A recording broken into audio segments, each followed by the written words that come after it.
This week from GNC Week in Review, powered by GeekNewsCentral.com. Apple has the need for speed. AT&T has DirectTV. Might be set up for a fire sale, and also they're announcing layoffs. And Gmail has changed its logo. Those are some of the tech news stories from this week. And then it's Friday, October 9th, 2020. My name is Kirk Corliss, along with, and I'm Scott Ertz. And this episode 73 of the GNC Week in Review podcast, part of the Tech Podcast Network. If it's tech, it's here. Thank you so much for tuning in for this week's episode. We are streaming live at gncweekly.com/live, as well as Facebook Live, so please be sure to say hello in chat or comment. Also, be sure to like and subscribe to the GNCWIR channel on YouTube. If you miss a live video, that's okay. You can always catch the replay later. If you are a listener, please be sure to subscribe to podcasts, where you can find on the right-hand side column at gncweekly.com, be it Apple Podcasts, Google Podcasts, or your favorite podcast app. If you have a comment, be it on social media or email, and it all can be found at gncweekly.com/connect. There's a lot of news this week: Google news, Apple news, AT&T news, a lot of good stuff in the and finally segment, which is going to be it should be interesting. Let's put it this way: it's one food tech news related, the other non-food tech news related, and I had to put it in the rundown, so it's going to really be really cool. I have purposely not looked at it, so I have no idea what the topic is. Should be more fun that way. Yeah, I like it when you surprise me with weird stuff at the end of the show. Well, this one is weird, and this is one that, you know, because it's a twofer. Like I said, one's food related. The past few weeks, I think, Scott, like the past month, it's been food related. So, but this one. The other one is, like I said, I want to put it in because it's been, this week in the world has been crazy and tumultuous and everything else with it. So we got to have a good laugh about it, and also cringe. But I'll hold off on that. So we're gonna go into the top news story this week, and Apple they're announcing their new product launch event on October 13th, where they're expected to reveal the next iPhone, and there was press invites that went out to the press that had the word "hi" H-I speed. Some of these press events. Well, hi, comma, speed. Hi, comma, speed. Excuse me. Hi, comma, speed. Sorry. Some of these events are these press these invites with these, like, for example, Google had launch night in, and it was 11 o'clock in the morning Pacific time, 1 p.m. Eastern time. So how do you do launch night in? Okay, that's so it's interesting that they're doing it on the 13th. Mm-hmm. They are trying to steal some thunder from Amazon because Amazon the Prime 13th starts Prime Day. Which we called it, which you called it. You called it during that was going to be that week. So I owed you. I did say, you know, that I made a bet to Scott a few weeks ago, I think, or a month ago, you know, thinking, you know, when it's going to be. I was thinking maybe November, maybe. You said, you said the middle. You said probably around the 13th, or not 13th, but probably the week of. I think it was. Yeah, because I had mentioned that it was around my brother's birthday, which is the 14th. Right. So I said, okay. So we'll place a bet if you get the date right or close proximity, I owe a drink. So you win. So, well, they're trying to steal some thunder here. I don't think it's going to work because Prime Day, people have been itching for this now for months because it should have been in July. So it's a full quarter late, and it's just on the outside cusp of holiday shopping. So people are going to be real focused on Prime Day. And I can tell you, they're making life real difficult for journalists here. Because so many tech sites are required by their companies to be focused on Prime Day as well. So I think they're hurting themselves. They should have done the 12th or the 15th. They shouldn't be trying to do Tuesday, but whatever. Apple thinks that they can own the news. The only thing that they've got going for them is what they've just confirmed in the name of the event is that there will be at least one 5G model. As you and I have talked about, don't necessarily care. Right. And I I realize don't, too. but again, those people who don't upgrade as frequently as I do might. So there is that. Right, but also I did say, and you kind of, it's like I get it more now that the 5G is like the marketing ploy, because look what Google had their 5G, or the Google announcement with 5G, and announcing with the 4A. Samsung came out with a 5G phone. Motorola came out with 5G. So again, like you said, yeah, there's like 5G is not readily available at the moment. So more and more I believe that 5G, is a marketing ploy to get the people to buzz and excitement, but not many people. And also to pay a little bit more for a phone that isn't going to do them anymore. Exactly. And with the there's some rumors flying around that there's from an analyst, Ming Chi Ko, who's known throughout Apple, and is reported on Geek News Central and a lot of tech news sites, that there's going to be might be a 5-inch model, which possibly might be called the iPhone Mini. There's going to be 4 iPhones, 2 regular, or whatever that means, 2 iPhone 12s, and 2 iPhone 12 Pro models. There's some rumors about, and basically the 5 models that are expected to happen on Tuesday are the iPhone, let's call it 12 Mini, the iPhone 12, the iPhone 12 Max, the iPhone 12 Pro, and the iPhone 12 Pro Max. Those are the 5 models that we're expecting to hear. Based on brand name. The specs, there's a lot of information out there. There's some conflicting, but those will be the 5 names, is my suspicion. Right, and there's a lot of rumors flying around that it's going to have LiDAR for AR, which not many people would use. At least for me, I don't know about you, but as far as AR, it's not really it's not really relevant to use on a day-to-day basis unless you're into like gaming, perhaps like Pokemon Go. Well, we had that company on the show during CES who introduced us to 2 different AR powered home improvement products. The Qubit, which I actually have one here. Okay. That I've done an unboxing. I haven't published it, but we're doing a review as we put the new studio together.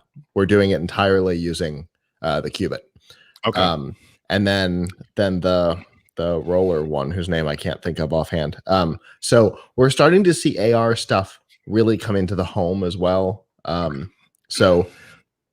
I've heard talk of, maybe you could even almost eliminate the Qubit and be able to put the things up using AR if it's detailed enough, So, I think if one of the reasons AR hasn't been a success so far outside of gaming is because of its detail. Okay. Because AR using a HoloLens and a HoloLens 2 is so different than using AR on a phone because the detail, the fidelity of the readings, being able to map out a room is so much stronger. So if AR is going to have a chance, the fidelity needs to grow. And in the mobile space, Apple's been leading that push. So I'm good with the idea of them essentially putting a Kinect sensor in the phone, which is what they're talking about here. This is essentially putting a Kinect sensor into the iPhone 12, which I'm good with. So do you think that AR is going to be more prevalent, not more so now, or is it just going to be like let me say a niche? I think if the fidelity goes up, people who have ideas, of which I am one, will finally be able to realize them. I had a 1st gen HoloLens for a long time, and I built some stuff for it, but it wasn't ubiquitous. Not enough people had it. and with the rumor, but the absolute 100% reality that Apple has an augmented reality head display powered by the iPhone in the works, possibly to be announced as the one more thing on Tuesday. Obviously, if it's announced on Tuesday, it would be a super early look, like what Microsoft did with the HoloLens almost a year before it came out. But that it's close enough that apparently there are hardware, like there's hardware. So we might even get to see that next week.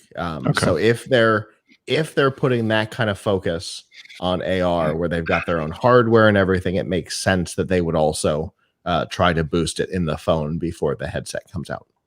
I think they're going all in on AR. When they failed on the car, and everybody laughed that they were working on it. Nobody has laughed at the idea of Apple working on AR technology. So, I mean, they've seen great success. The number of people who play AR games on iPhone is higher than the number on Android, despite the fact that there are so many more Android devices in the wild. And it has to do with the fidelity that's already there. And if they can increase that and put a big lead over everybody else, I think it'll be a big deal. So that would be the thing that would get me to upgrade my iPhone, is if they had, say, even I would upgrade if they showed off enhanced AR stuff. For me, I'm Android for many years. I haven't really delved into AR. I'm not really. I mean, I'm curious about it, technology, but as far as a practical use standpoint, no. As far as a gamer, no. I'll tell you, there was a thing from Nokia before Nokia built here. It was their first foray into GPS technology. And it has since been stolen by Google and a couple of other companies, but Nokia pioneered it. Obviously, it doesn't matter now because the company doesn't exist in the same way today that it did then. But on Nokia devices, you could just walk around and hold your phone up, and it would tell you points of interest that you were looking at. It would tell you, well, that's a museum and that's a restaurant. You could click on it and it would open the restaurant listing, and you could see their phone number and their hours and stuff like that. You could do it in parks and get information about statues and all kinds of interesting stuff like that. And Google has built that into several versions of Google Maps over the years. But there's a lot of potential in travel with something like that. There are interesting places for AR. Imagine, I don't exactly want to give it away, but imagine being in a large place. Let's say maybe a grocery store, and GPS doesn't work in grocery stores the way it does outside because of walls and ceilings. But if based on AR, it's able to detect the layout of the room, it can get you to the things you're looking for. So it can map you around the store without having to use, say, the Publix app that has the map built in, and you build your shopping list within their ecosystem. In this case, it wouldn't necessarily matter. So there's all kinds of interesting things that you can do. And if the grocery store doesn't have to put in all of these special repeaters so that their app works, which is how it works now, because they got beacons all over the store, so it knows where you are. There's lots of ways that AR could make things better. Okay, that would make sense. And I would think, especially if maybe like your example, a grocery store, and I know a lot of grocery stores like to put commercials, so they can probably insert ads. So that'll entice that customer, like the consumer, to go to, let's say ice cream, and there's a special on ice cream, and get a coupon for like $5 off or something like that. Yep, absolutely. So that would be a good practical use. So that would make sense. If you've built your shopping list, and I'm going to continue to use Publix because Publix's apps are pretty great. So you're walking through the store with AR turned on, right? and it knows where you are because it was able to see the shelves and, all kinds of information like that. And it's like, oh, well, you don't have ice cream in your cart or on your shopping list, but there's a sale on this and you're about to pass the aisle. It can say, hey, if you turn left here, we've got this on sale. Yeah, there's all kinds of stuff that would make the shopping experience and the store's experience better. So it's kind of a win-win. Yeah, that's kind of interesting. Because I know that you're going to be like, 'cause I'm learning things with different technologies I've heard of, but not necessarily the practical use. So that would make one good example on that. So so it'll be interesting to see, and it'll be kind of cool to see. And you know what? And I think we're going to probably mark this day for Tuesday, and we're going to have we'll have a wrap up of all the news. They do announce they do announce that as one last thing. But also too, it's going to be streamed live because of the coronavirus thing. So, but we'll see. We'll see what happens on that, and report back on the wrap up. Other Apple news: Apple is going to shift how it ships devices to its consumers and sending out all of its hardware products directly from China or from warehouses. The company is now going to use its network of Apple stores as their de facto fulfillment centers, where they'll be shipping products directly from the store to get to customers faster. Bloomberg is reporting the change will use Apple's nearly 300 stores in the US and Canada to speed up local delivery for customers within 100 miles of a store.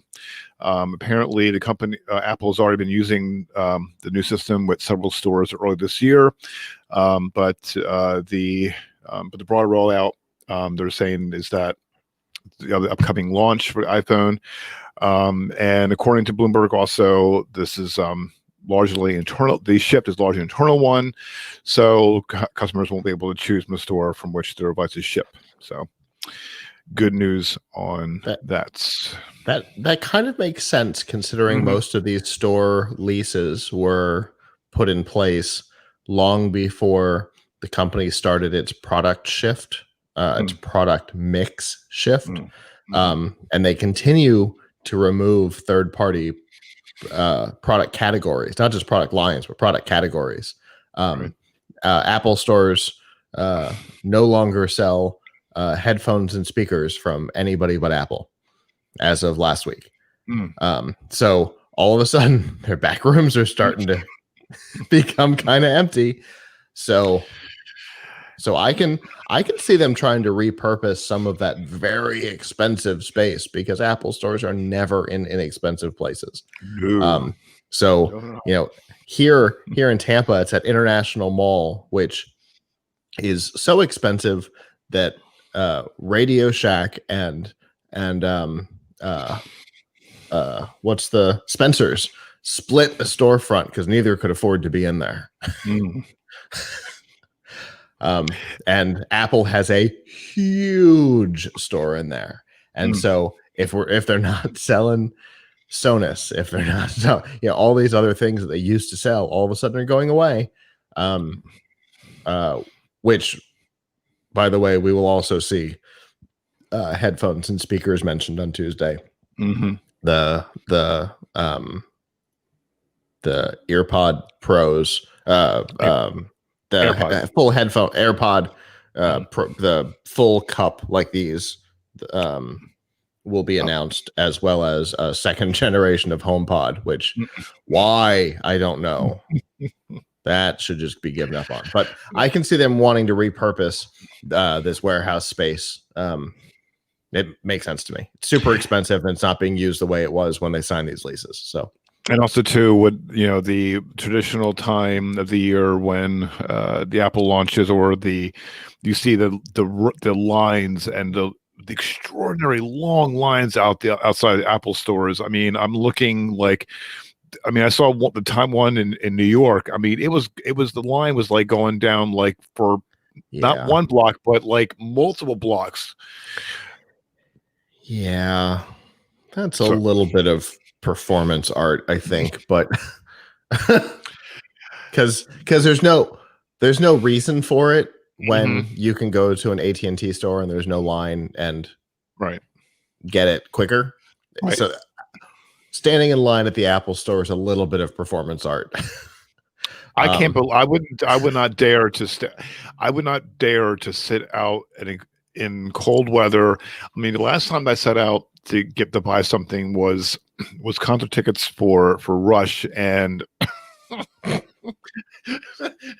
and that was painful, like sitting on cold pavement and waiting outside the ticket counter they were good seats. I mean, don't get me wrong, they were good seats, but I swore I was never going to do that ever again. And there's just no way on this god green earth that I will stand out or sit outside for an iPhone or any phone for that matter.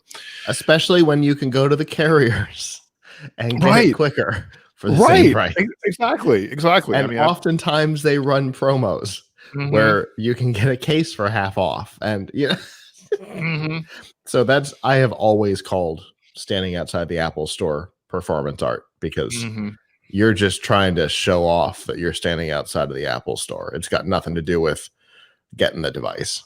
And speaking of promos, I'll tell you about something, off the air about something, because it was really funny. But I'll tell you about that off the air. In other news, AT&T, there's been a lot of woes that they're getting rid of their DSL. Now they're reportedly moving ahead with its plan to sell DirectTV, despite receiving bids that value the satellite division as less than 1/3 of the price AT&T paid for it. AT&T bought DirectTV for $49 billion with a B in 2015, and had lost 7 million TV subscribers in the last 2 years. In late August, news broke that AT&T is trying to sell DirectTV to private equity investors, and that deal could come in less than $20 billion. The New York Post reported on Tuesday, who provided an update on the sale process, writing that AT&T is pressing ahead with an auction, even though it is, quote, shaping up to be a fire sale. Get it while it's hot. The sale process is being handled by AT&T for Goldman Sachs. The Post article also says, quote, opening bids from a coterie of buyout firms came in around 3.5 times DirectTV's roughly $4.5 billion of EBITDA, implying a valuation at around $15.75 billion. This is according to a source that knows what's going on with the process. Despite the low first-round bids, AT&T, quote, last week invited a handful of suitors in the second round of an auction of the struggling satellite TV broadcaster. Dish Network did not submit a bid, even though Dish chairman Charlie Ergen has said that a merger of the two satellite companies is probably, quote, inevitable. So it was inevitable 15 years ago. Right. And also do DirectTV, what they had with, we'll get into other things about that in a second, but DirectTV has not been doing well over the years. They rebrand themselves. They're now AT&T now, or AT&T TV now, or AT&T now. I can't remember which one it was. I think AT&T TV now. There are too many T's in a row. And and a lot of people, and I felt bad because Todd Cochran, who's the host of Geek News Central and the partner of ours, mentioned, because he lives in Coldwater, he lives out in the boonies. And my wife was asking me, a few people were asking me, well, how's his internet? And I said, slower than Vermont maple syrup. And I said, him getting DirecTV service in that area, he's out way out in the boonies. There is no way that he's going to get a good signal by satellite, let alone anything else. Well, keep in mind that if he were to have satellite internet, it's HughesNet, and it's like $400 a month for less than DSL speeds. Wow. Yeah. Thank God you don't need a dial-up for upstream anymore, because it used to only work down, and you had to have dial-up for up. Right. I remember. You're right. You're absolutely right about that. I mean, it's like, we used to sell HughesNet at Radio Shack. Okay. It was laughable. Like, do you sell internet? Yeah, HughesNet. Don't even ask. Just go. We're not going to talk about it. You live in the city. Go with something else. I mean, it's like, so this is like, it's been the writing has been on the wall for many, many, many, many years, and there's no way that they're getting different suitors. No one's going to step up to purchase this. No, it's not gonna. And you know what? There's a reason why Dish Network, despite saying that it's inevitable, which it is, put zero bid in, because this is the first of 3 fire sales. This is DirectTV is MySpace. It will change hands several times over 2 or 3 years, and in the end, Dish Network will purchase it for the money they find in their couch cushions. Good way of putting it. Instead of AT&T purchased it for $49 billion. Yeah, News Corp bought MySpace for what, $7 billion, and when they sold it, the last time MySpace got sold, it sold for $129 million or something like that. This is what Dish Network is waiting for. Dish Network wants to be the one who buys it for $129 million instead of $49 billion. They're looking for a huge discount, and they're going to find it. Dish Network will be the final owner of DirectTV in 3 to 5 years, and they will purchase it for a song. And be almost free. Yeah, that sounds like what's going to happen. So with the pending sale, now they're also laying off from AT&T. They're laying off folks from HBO, Warner Brothers, and other parts of Warner Media as part of a plan to cut costs by 20%. This is from the Wall Street Journal. Excuse me. AT&T's Warner Media is restructuring its workforce as it seeks to reduce costs by much as 20% as the coronavirus pandemic drains income from movie tickets, cable subscriptions, and television ads. This is according to people familiar with the matter. Warner Media. Right. The writing's on the wall with this too. Disney did the same thing. Disney just 30,000. I think it was. Did a huge clearing in their entertainment division, including the parks. Yeah, because this has been killing them, and Warner Media has even more direct stake in this because they produce content for theaters. Yes, they produce content for other people too, though, which is it's not just like the only stuff they produce for TV is for HBO Now and the CW. They produce stuff for CBS and NBC, and they license a lot of stuff, and they're losing money on all of it because they can't produce any of it. Well, with a lot of mergers, I know the company I work for. The merger happened. This was 15 years ago, I think it was, and it was like they started shedding, jobs and companies, and they had like multiple companies, and they had to do restructuring. So, this now more with the coronavirus pandemic, it's affecting a lot of companies, big and small. And it was inevitable. It was inevitable with AT&T with Warner Media that was going to happen. And because on top of everything, they were bringing multiple brands together under what is now Warner Media, and so there were a lot of duplicate positions that were eventually going to get culled.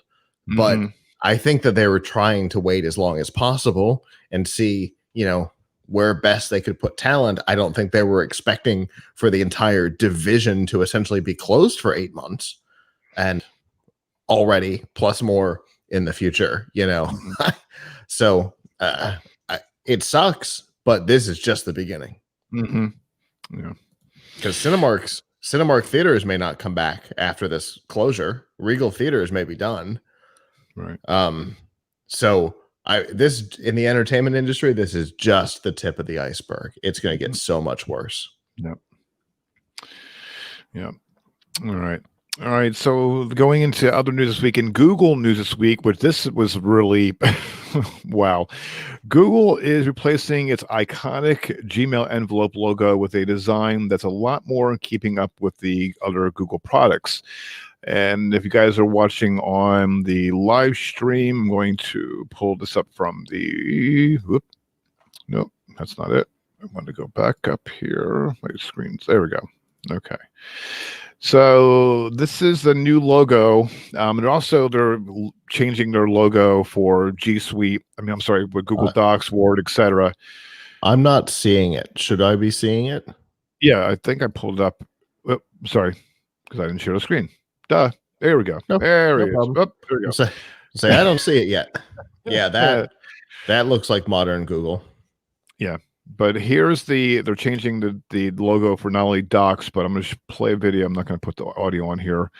But they're changing their logo for Gmail, which is red. If you're watching on video or listening on audio, it's red, green. It's just basically the shape of an M.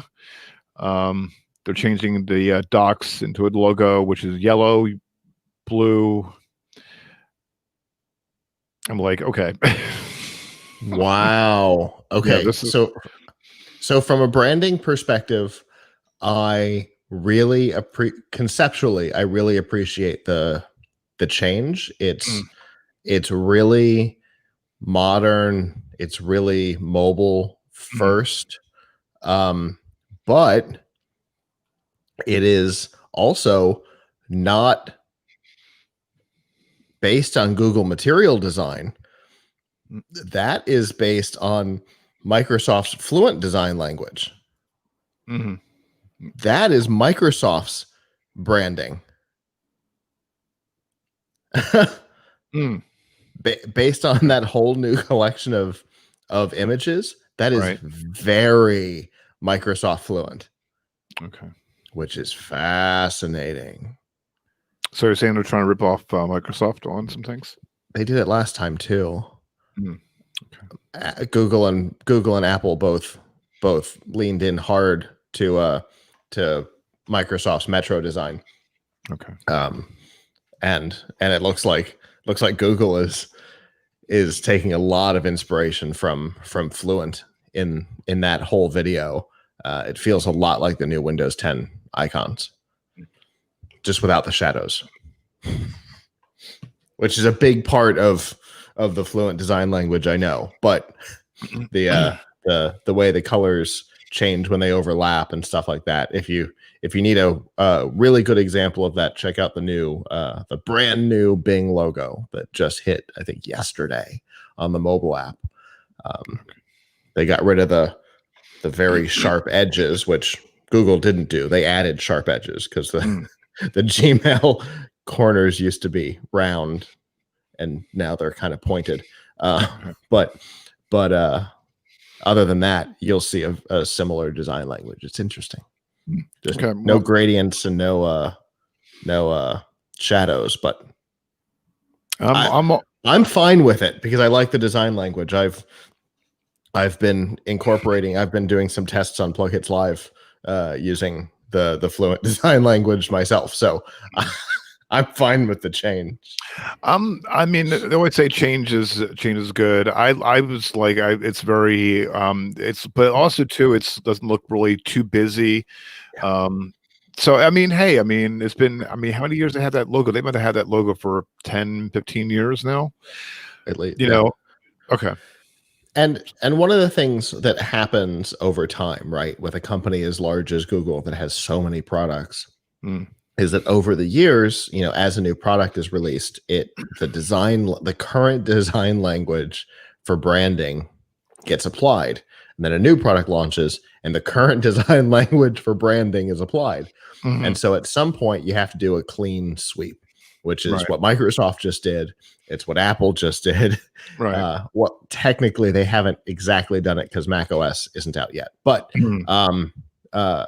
Apple's in the process of saying, okay, this is the design language for our branding. We're going to apply it to all of our old stuff. Microsoft is in the process of doing the same thing. Looks like Google's doing the same thing.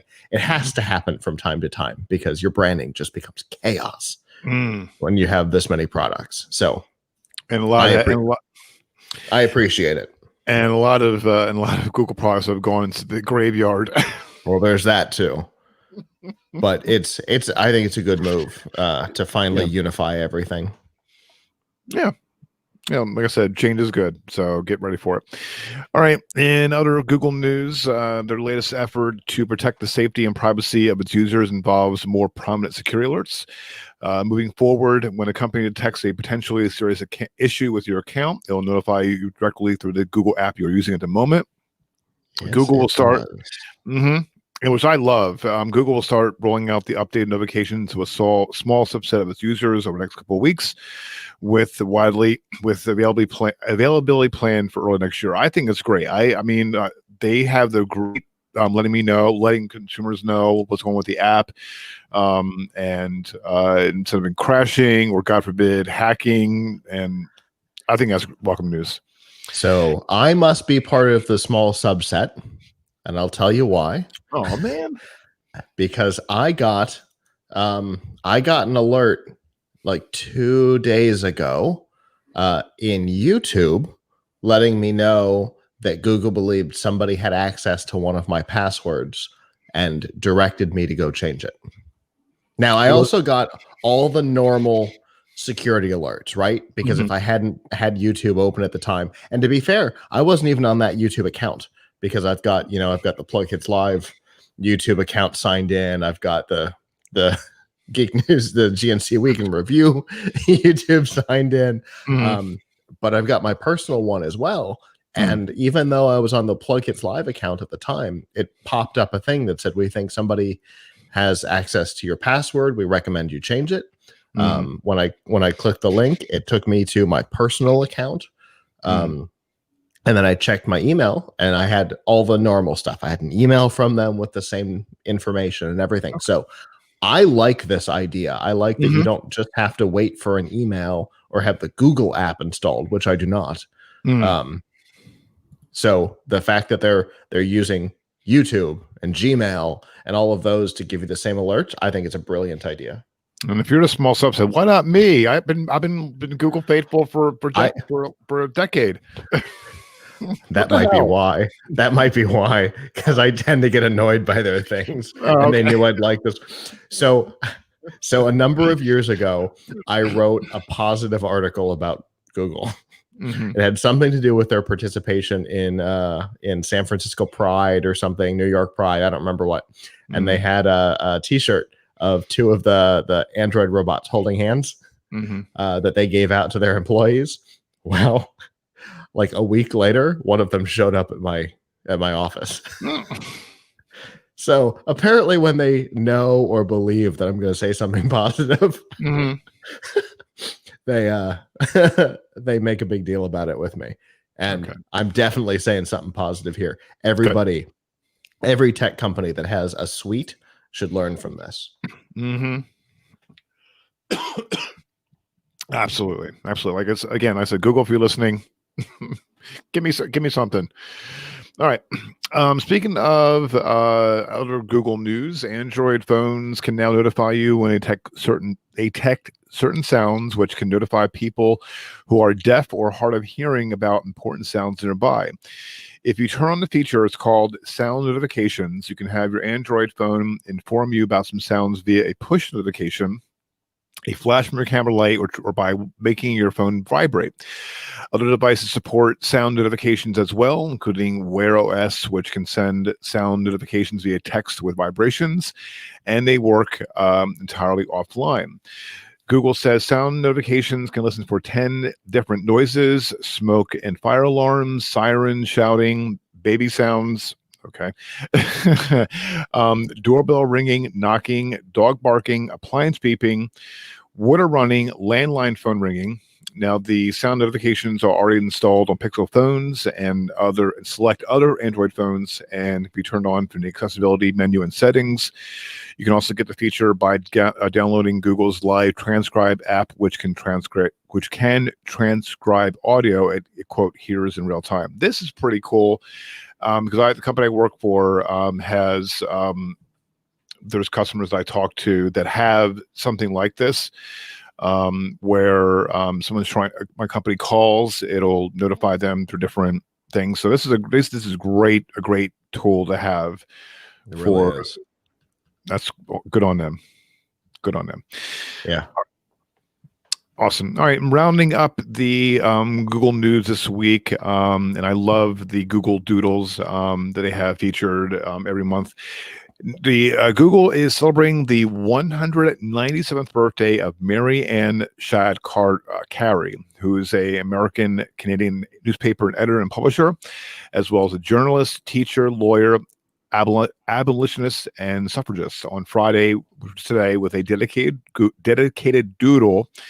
Shadd Cary is credited as North America's first Black female newspaper editor and publisher. She was also the second Black woman to earn a law degree in the U.S. and fought for abolition and women's suffrage. She was born on October 9th, 1823 in Wilmington, Delaware. Happy birthday. Her parents' home served as a station on the Underground Railroad. She became a teacher after graduating from Pennsylvania boarding school in 1948. Frederick Douglass published her first work in his newspaper, which was a call to action for abolition. So, wow, that is really cool. Really cool. Wow. Yep. That's a story that everybody should hear. Mm-hmm. Absolutely. And it's interesting that we were just talking about Cherie before the show, who also has a first Black woman distinction to her name. Mm-hmm. It's interesting that we were talking about her today. Yeah. So that's why I wanted to, definitely. It was good. Nice little tie-in. So I thought it was pretty cool. So happy birthday, Miss Cary. And like I said, I love the Google Doodles when they celebrate, different holidays or things of important events or election day and and all that. So so it's good on Google to recognize someone that's important to all of us.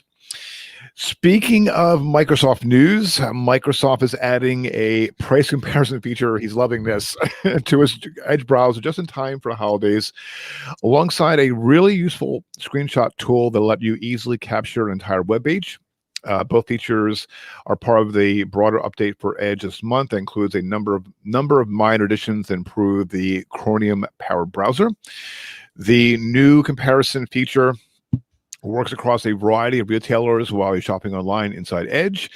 If you're doing some shopping for the holidays, for example, you can create a list inside a collection to be able to, quote, compare price to other retailers button to see a comparison. It's a basic price comparison feature that'll be limited to U.S. retailers at launch, but Microsoft is promising to build it into a more proactive service with options for coupons in the future. The second big update to Edge this month is a new screenshot tool. While there is other ways to screenshot a web page, most tools simply screenshot what you see without the ability to capture an entire web page or scroll as you grab the screen. Microsoft's new Edge screenshot tool will automatically scroll a page down so you can capture everything in a single screenshot. Microsoft is also adding inking capabilities to this tool in the future release of Edge, and testers will be able to access this beta feature shortly.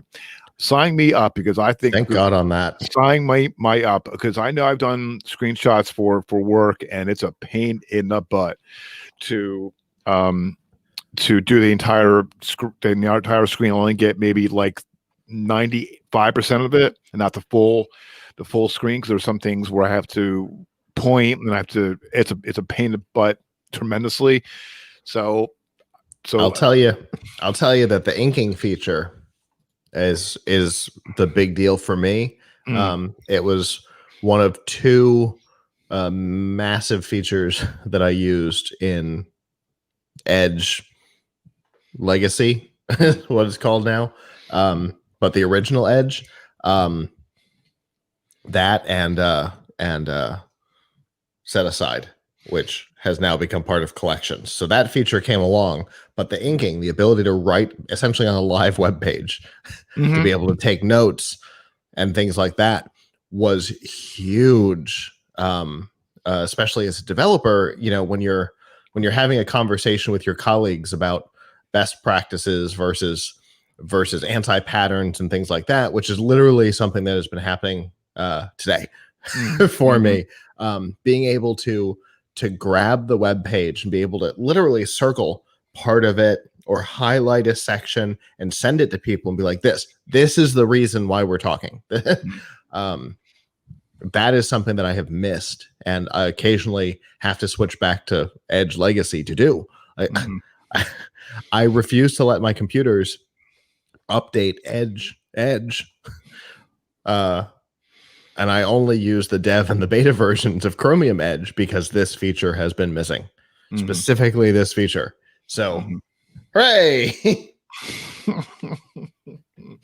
Well, like I said, shout out to Google to be a tester.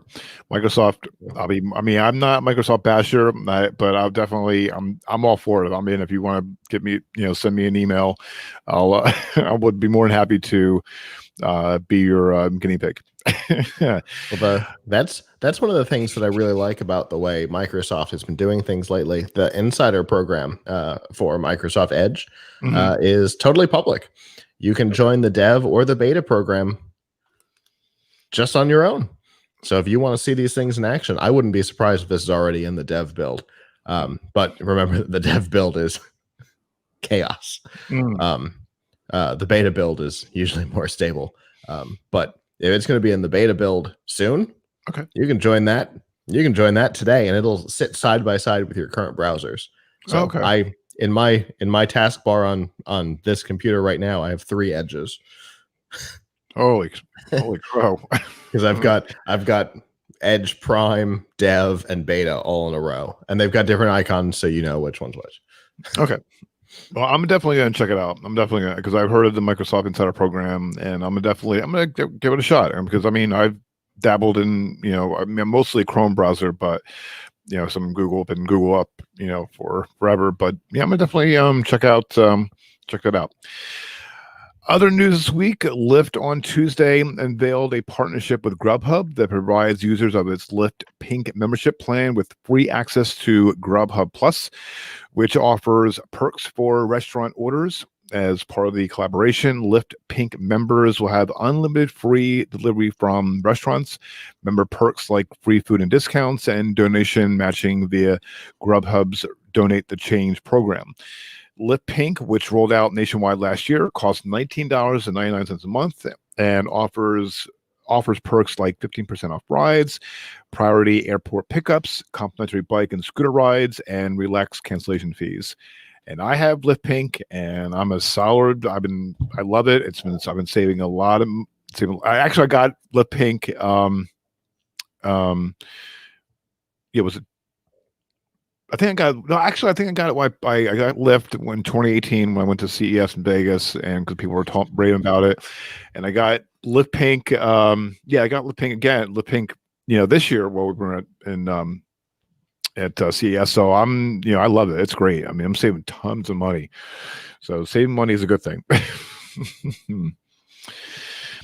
All right. I wonder if this will apply outside of the US. Because Grubhub, good question. I don't know. Grubhub is becoming part of the European brand Takeaway, and I wonder if maybe not today, but if at some point this relationship, once the sale is finalized, will also apply to Takeaway. That would be a really cool thing. Yeah, if Lyft was able to apply both to both continents, because international travelers and stuff like that, if you've got Lyft Pink, being able to get free delivery while you're traveling internationally would be really cool. But Grubhub free Grubhub deliveries while we're at CES or something like that. Yep. Oh, that sounds like a win to me. Exactly. So, and we're still going to be between now and January. I'm still inside of me. There's a small hole in my heart that I'm still just a little. All right. All right. In other news this week, according to a new report from App Annie, consumers in the third quarter downloaded 33 billion new apps globally and spent a record $28 billion in apps. And I'm one of them. This is up. It's up 20% year over year. They also spent more than 180 billion collective hours each month of July, August, and September 2020. Using apps, an increase of 20% year over year. Again, I am too. That makes sense. I'm actually surprised it's only 25%. Hey, I thought it'd be more too. Yeah. Google Play downloads grew 10% year over year, accounting for 25 billion of the total 33 billion new downloads in the quarter. Well, iOS accounted for nearly 9 billion downloads, up 20% year over year. Non-gaming apps on Google Play were 55% of those downloads, while iOS, the figure was slightly higher, 70%. Overall, that's not slightly higher, right? Slightly. That's 15% higher. That means only 30% of new downloads were games on iOS.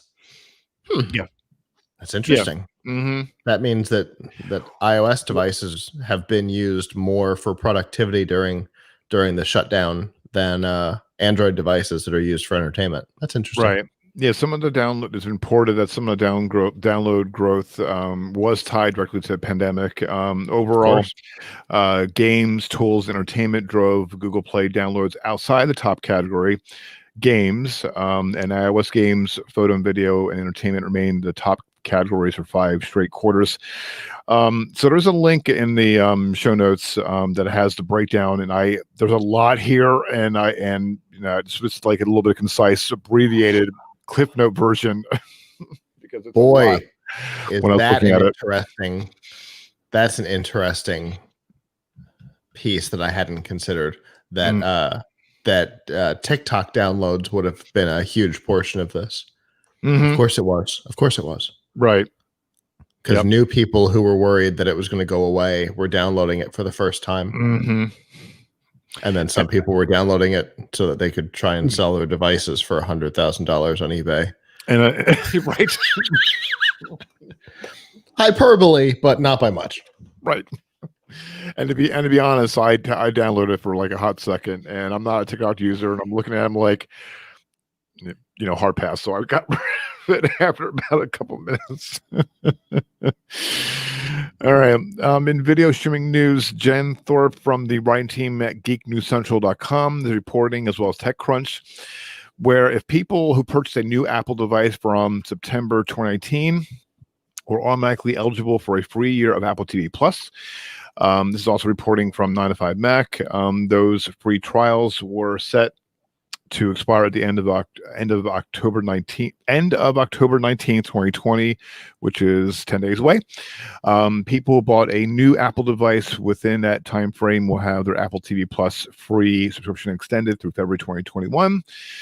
TechCrunch provided details where first, if your Apple TV Plus subscription ends on November 1st, 2020 through January 31st of 2021, Apple is extending the free year to your sub date in February 2021. The yearly subscription extension applies to people who sub prior to January 31st, 2020. If your sub was set to end November 15, 2020, then your first billing date will be now February 15, 2020. If people signed up for subs without a new device purchased during that same date period, they'll also get their free subscription extended through February 2021. If you have signed up for monthly subscription before November 1st, 2020, they'll get a $4.99 credit per month. The new device program, where you get a year of Apple TV free, will still continue, and customers will get emails about this. So, good on that. Okay. All right. I'm purple. Right. Right. Apparently, it's what happens when I look down. I'm curious because I'm in that collection, but I waited until the absolute last day so that my thing would theoretically be the longest it could be. But because obviously when Apple TV Plus first launched, it had nothing of value. Next billing date, January 24th, 2021. So that means that I did it in January. So I will get 1 extra month. Woohoo! Okay. Hey, why not? Fascinating. There you go. All right, you've been able to download Amazon Prime Video and Amazon Music onto Roku devices. Roku devices. I got devices. You. Thank you. But why am I tongue-tied? But the same. It's a mystery. But the same has not been true with the Roku channel and Fire TV devices. That is about to change. Available right now if you live in the U.S. and own a Fire TV streaming stick, smart TV, or soundbar, the Roku channel and more than the 100,000 free movies and TV episodes that comes with it is now available on your Amazon device. Woohoo! Awesome. Woohoo! The Roku channel integrates with Alexa, allowing you to ask the digital assistant to launch the app for you. You can also start browsing this library of content by starting the app through the Fire TV search menu. One thing you cannot do through Roku channel and Fire TV devices is sign up for premium channels like Showtime and Stars. Wah, wah. If I had this, I'll be like, well, I have. Never mind.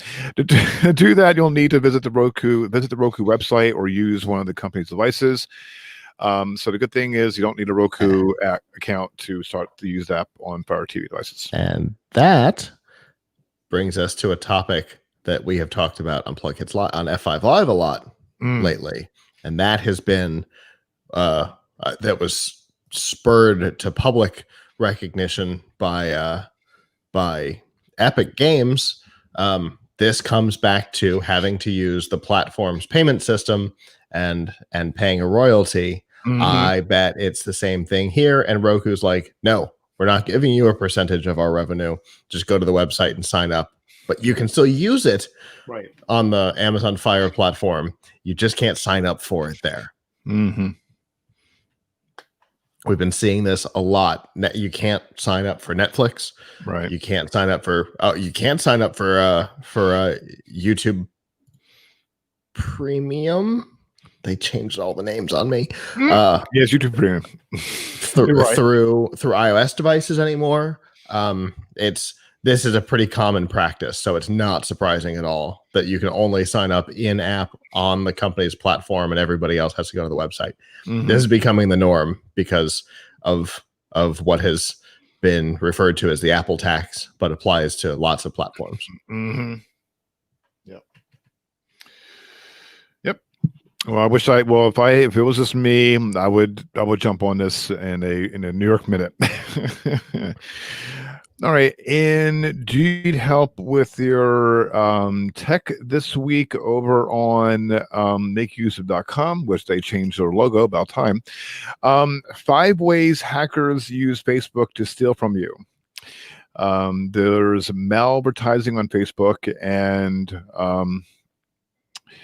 if you thought advertisements were annoying, imagine ads that actually download malware to PC. This can happen with fake advertising called advertising. So don't click on those ads. And that's been around forever. I remember G4's website got hit with this. And so, I mean, that alone ages it out because Yahoo was serving their ads and Yahoo got hit with it. So here's my recommendation. Always be careful with any ad, even if it's for a brand that you recognize. Be careful with it because it may not be for that company. Definitely. Oh, I agree with 100%. Always be very, very careful when you're doing that.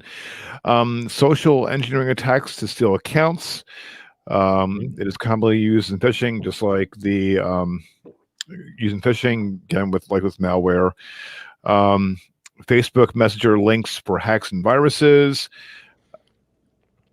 Be very careful because I had a few. I had one in Messenger. This is a true story that I got. I think it was a few days ago or last week. I think it was, where someone was from the Mr. Beast gaming group. Now, if people don't know what Mr. Beast is, Mr. Beast is a YouTube star who has videos about giving back to homeless and blowing up cars and, trying to buy an island. I mean, I subscribe to it. It's pretty cool. So I got a messenger link from this group, this person who's from the Mr. Beast gaming group. And she, yes, it was a she, allegedly, was asking for my name, my date of birth, if I was married or not, my banking account information, my checking account information. The list goes on, and I quickly deleted it. So when you get something like that you don't recognize, delete it, report it. That's the definitely report it. Mm-hmm. Oh, I did. No, I certainly did.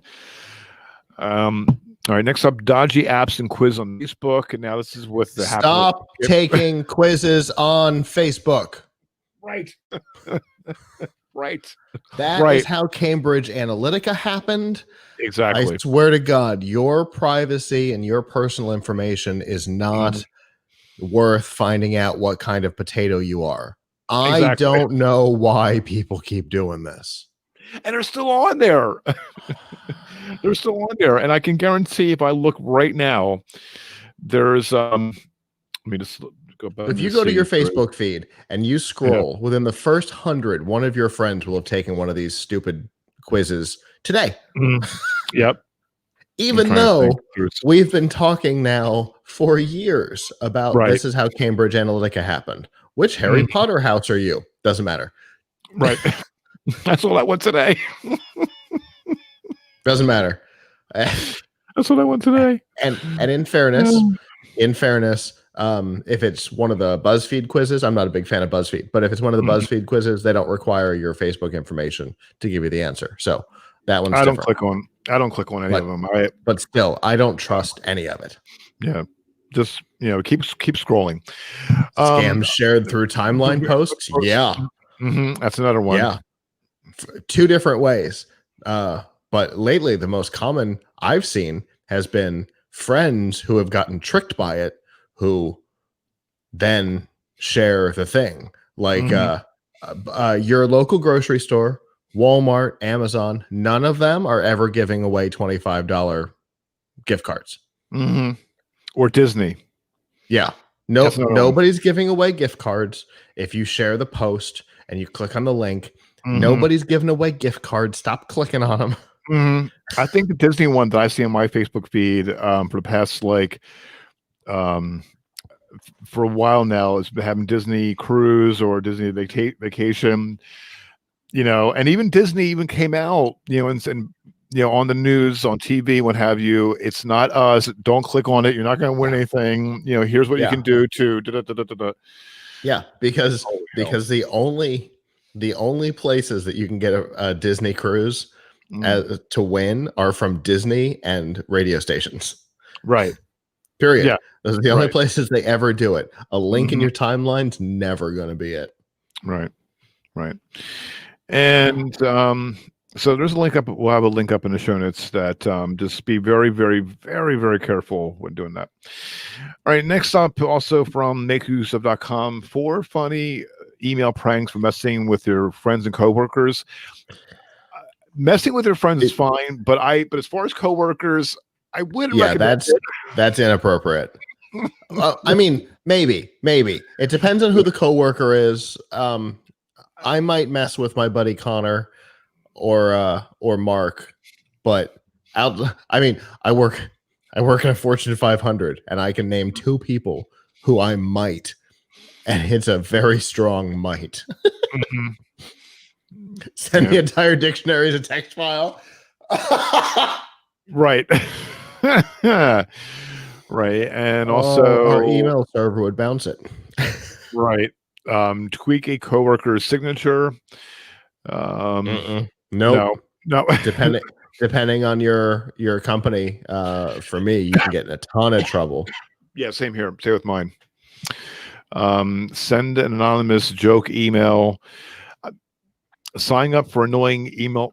See, with this one, I get, because my company I work for, we get them, and we're something, and they trick us, because if we click on it, so we would have that reported, and they'll say, "Good job, thank you for spotting that." And so, but if coworker, friends is fine. I strongly don't recommend doing it if you're working for a company. I'll tell you, number 4. If one of my friends does that, we're not friends anymore. Ditto. That is over. You are on your own, buddy. Right. A, you're getting it back. B, you might be getting a glitter bomb. And C, we are done. Right. Amen to that. Amen to that. All right. And also makeuse.com, 7 essential ways to secure your printer. Number 1, keep your screw it to your desk. Oh, right. Not like that. No. That may hurt. Number 1, keep your printer firmware updated. 2, don't connect your printer to the network. 3, password protect remote access. Number 4, restrict who can print from your computer. Remember physical printer security 2, and secure your network printer and consider advanced printer security. Also on makeuse.com, 8 apps which let you stream local news for free. There's Locast, there's News On, there's Haystack News, which I download.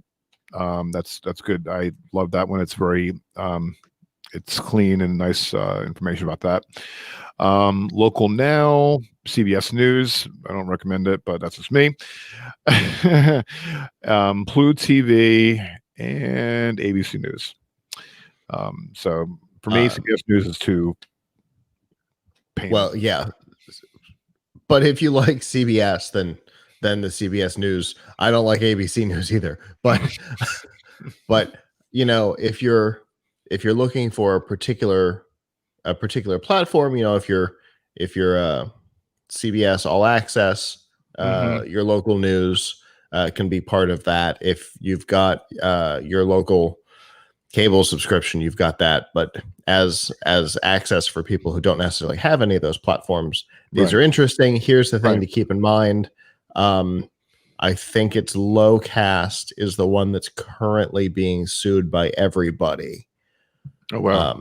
And when I say everybody, I mean everybody. Not even people listed on the thing are part of the lawsuit. So definitely keep in mind that if these lawsuits go through, you won't necessarily be the one affected. Like you're not going to be named as a defendant for using it, but any of these things could just disappear at any point. So this is the one. This is the one that replicated. I can't remember the name of the service. Nick was obsessed with it for a while, but it was found by a federal court to violate the law, and so this has replicated that concept. So there's no way this thing stands. Okay. But whatever. You're not going to be listed as a defendant. So if you want to try it for as long as it exists, great. Just know that any day one of these could go away, Lowcast in particular. Okay. just be aware. All right. Do you need help with your tech over on AndroidCentral.com? The best Android tablets for kids. Fire tablet kids. Right. Yeah. There's not even, honest to God, there's not even a runner-up for it. Tom's Guide, Laptop Mag, Tom's Hardware have all said the second one on the list isn't even close. And when you can consider the price on it, it's unfair. I have a Fire tablet for me, and I love it. I never really. Well, these are picks from AndroidCentral.com. So, I didn't know PBS. The Leapfrog stuff is pretty good. Their products have been good and really good for younger kids because they tend to be more durable. Actually, and you know what? My daughter had one of these when she was a baby into toddler, and OMG, her chubby fingers were like, and she was like, moving it around, and she must have dropped it like more times than I can count. Yeah, and it stood up like a champ. It's stuff Yeah, like a champ. that's definitely where that one stands out. But if you're honestly, if you're looking for a for a kid's tablet, the Amazon Oh, Fire, whether it be the HG10 or the 8, just make sure it's the kids edition because those right. things are strong too. Yeah, I highly recommend the Amazon tablets as well. And I Just mean, the just kids know tablets. going into it that anytime you're using a Fire product that you're not getting the Google Play Store. So always make sure you buy before you buy a connected device that the Fire Store also has the app Mhm. because your Right. Lego stuff, for example, is not going to work on a kids edition on Right. a Fire tablet. That's right. Yep, that's right. All right. And over also on AndroidCentral.com, the best 6 tips for securing your kid's Chromebook for the school year. They'll walk you through, for example, use the tools you already have, separate schoolwork from play, which I don't know about that. Well, the more you can separate connected stuff from non-connected stuff, whether it be for kids or adults, is always is always a better idea. The Right. stuff that can be quarantined should be, Right. That makes sense. Makes sense. which is probably all they're saying there. That's also true. Right. The internet's filled with horrible ads. Horrible ads. Indeed. Right. It is. With Indeed. anything. Use the do not track list. Get tougher on web tracking. Talk to your kids. Definitely my daughter, definitely with my daughter, I always keep a careful eye on what she sees and browses, and if she has any questions, ask. One time she was on this one website and downloaded something, and it was Chinese malware, and OMG.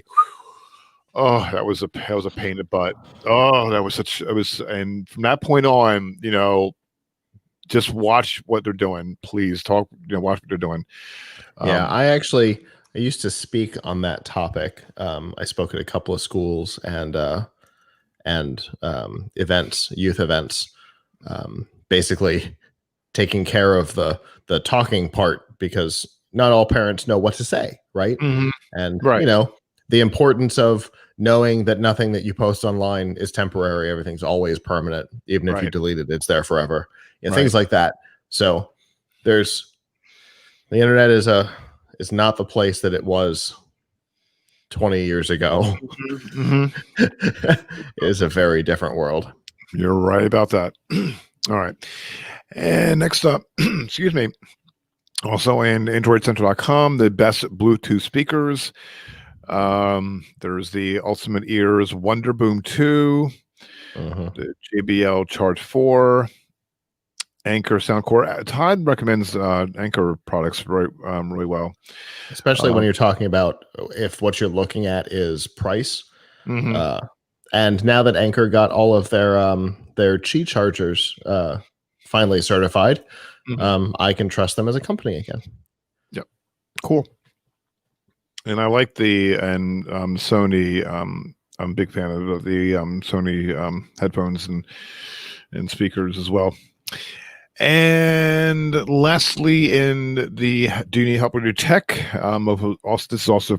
from makeuse.com. 10 ways to save battery on your Apple Watch.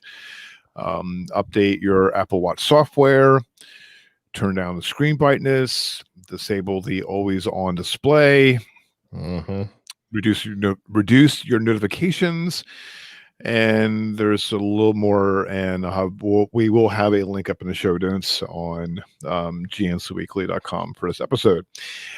And let me see. All right, there we go. Okay, and finally this week, again, I set up at the top of the episode. You're still screen sharing. I'm sorry, still screen sharing. All right, I'm so bumbling this evening. Why? There we go. That third one. There you go. There we go. Sorry. I'm tongue-tied and bubbling this evening. Okay. All right. So I was mentioning at the top of the episode, want to put in something in for the final segment. So this is a twofer. One food tech news, the other non-food tech news. All right. So, do you have $30,000? Well, for $30,000, and you can have a robot fry chef on rails, and I'm going to make sure that I get the screen right. And this is the Flippy robot on a rail, or it's called Flippy Roar. If you're watching the live video, there's a video of the showing off the flipping the fries. They're also offering the option to hire Flippy Roar for $1,500 a month, which includes maintenance and upgrades, and also the companies from Miso Robotics. And there's the robot uses machine learning to identify foodstuff and a camera array, which includes a 3D depth sensing cam from Intel and a thermal camera to navigate its environment. And if you're watching the video, there's some pictures of it. It's using an Intel RealSense camera. Yep. Interesting. Mm-hmm. That's the first product I've heard that have actually integrated a RealSense into it in any meaningful way. That's actually kind of cool. Yeah, I'm a big fan of the Intel RealSense cameras. They're more detailed than the Kinects ever were. So this could be yours for again $30,000.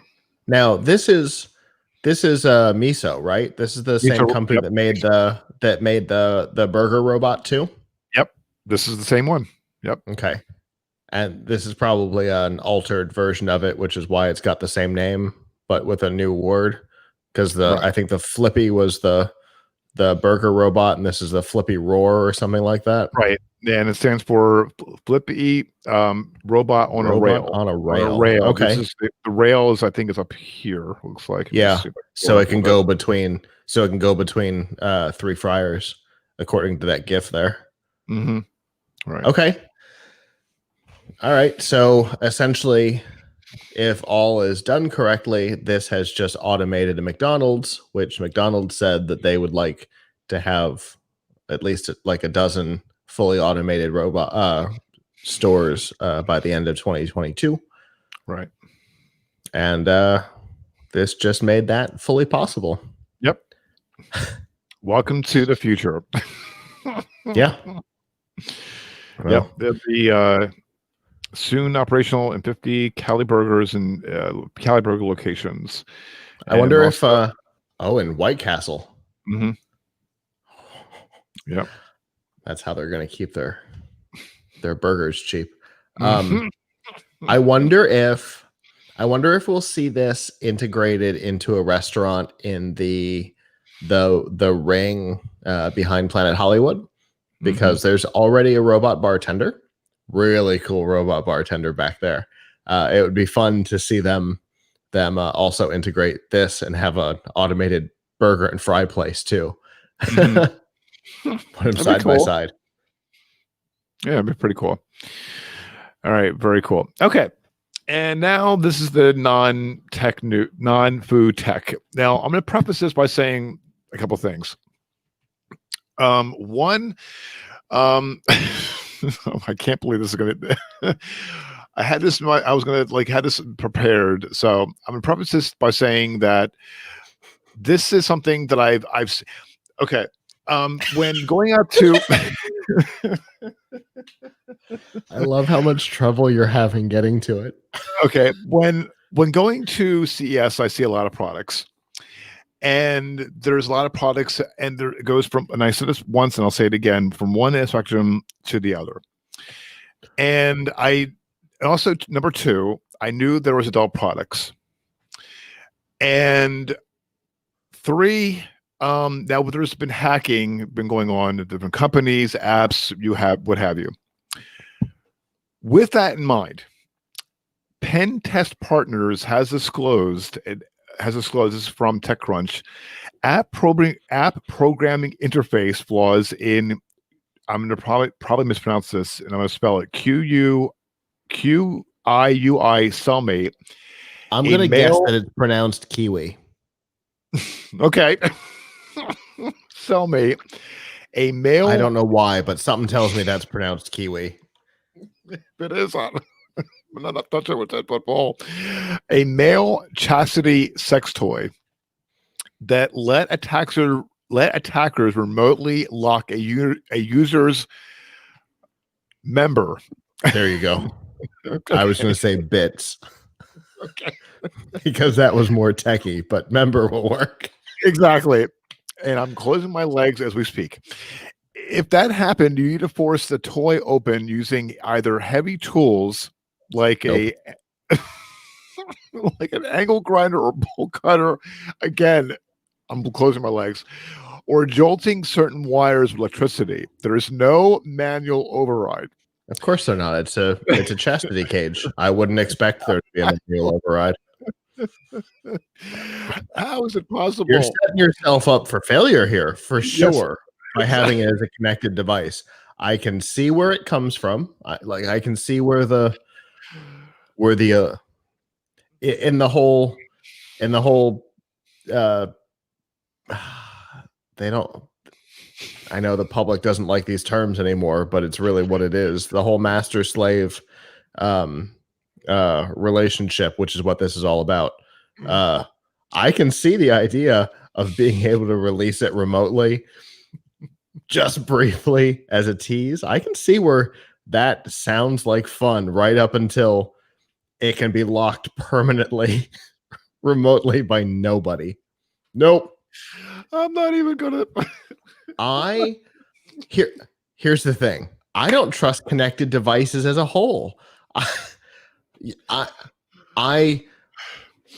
remember how much I made fun of Amazon's drone last week? Right. And that's getting nowhere near sensitive bits.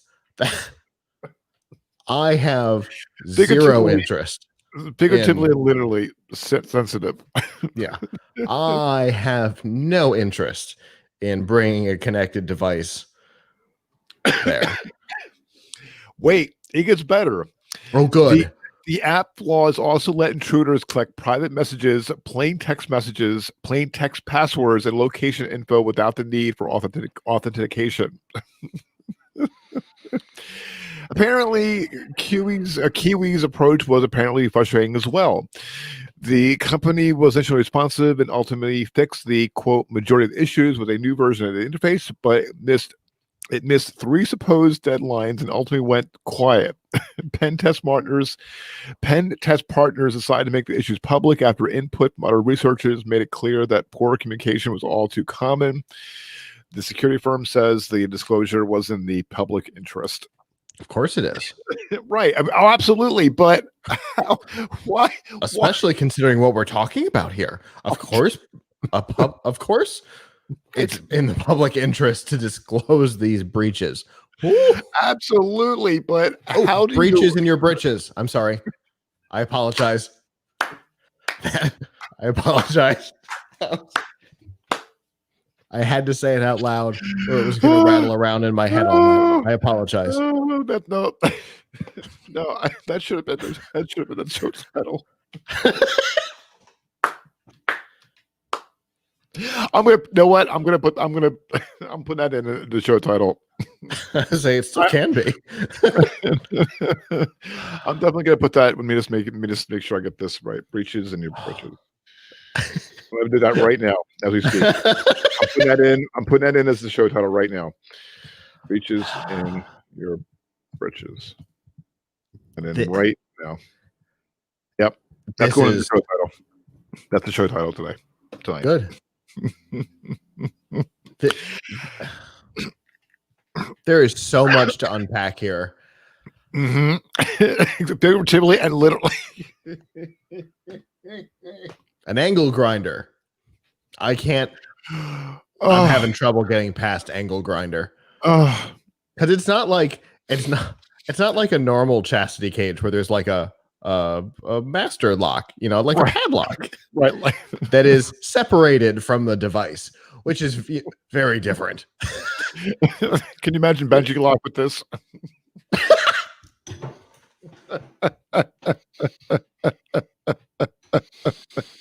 All right. right, I have 2 people to send this story to later. Thank you. Robbie is absolutely getting this story later. Oh, definitely send it to him. Definitely send it to him. And I'm like, I would not even dream. And I like, again, I had to put this, in our rundown because I was debating, and there's a couple other ones that I wanted to choose from, and I'm like, well, let's go with the food tech first, and let's bring it on home with this. I don't even remember that story. And I don't remember what it was at this point. Good. And I'm like, and I was like, and that's why I wanted to, like, but I was trying to, like, put in the finally segment. I want to preface this by, again, one, there's different products out there from one inspection to the other. I've seen the products at some of these products at CES. Well, not this. And no way this shows up. No. No.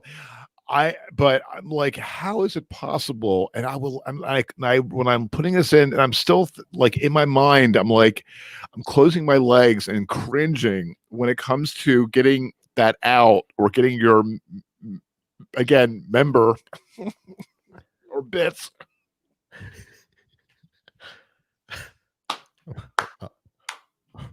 Apparently I'm on a roll here.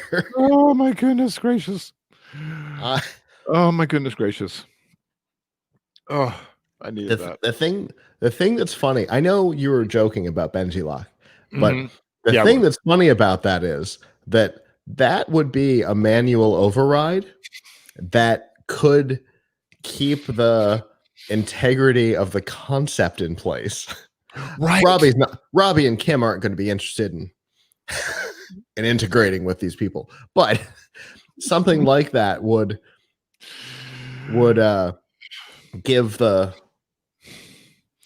controller the ability to unlock it without the wearer being able to, which is obviously the whole point of the device, but gives a manual override. That's a fascinating idea. Or Kim can use the Array app. Oh my God. Where you can, nope. Whoop. I have an interview playing in my head, and I am replacing a deadbolt with this product, and all of it still works. Exactly. Be kind of fun to redub that interview. Oh, that would be awesome. Kim would kill me. Right. Oh, that'd be awesome. He would not be a fan of that. No. It would be funny. Yeah. So oh, I love it. That's awesome. Ridiculous. Oh my goodness. That's again, I'm putting the breaches and your britches in the show, in the episode. I really am. I'm definitely put that in. I'm definitely putting that in, because I had it, in the show title, Apple says, high speed. This one by far, this one trumps the trumps it hands down. Definitely trumps it hands down. It's ridiculous. The thing that's funny is all of my concerns about the Amazon drone are realized here, but in a way worse way.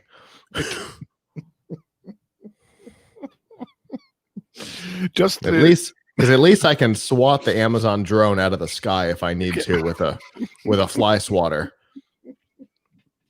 You can't swat this though. No. Apparently you need an angle grinder. Right.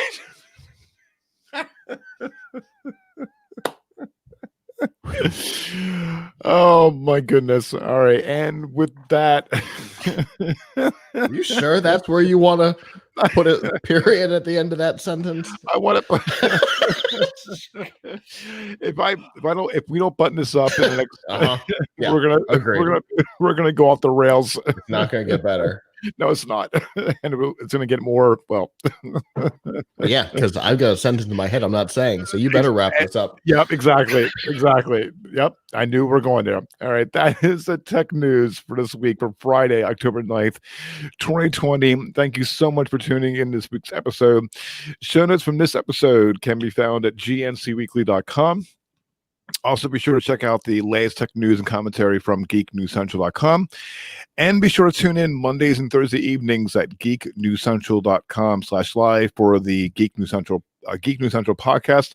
A little bit of a programming note. Todd is taking a break from the podcast. He's going on vacation for 2 weeks. So the next podcast will be October 19th. Roughly 8 p.m. Eastern time. So keep an eye out on that. Also, be sure to watch and tune in at gncweekly.com/live Friday evenings at 8 p.m. Eastern time.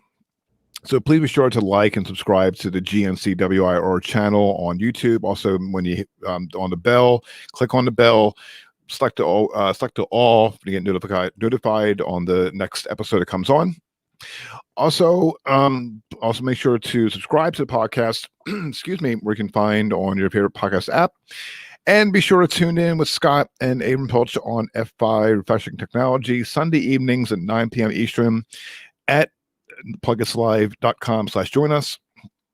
Comments on this week's episode, and you got a lot to choose from.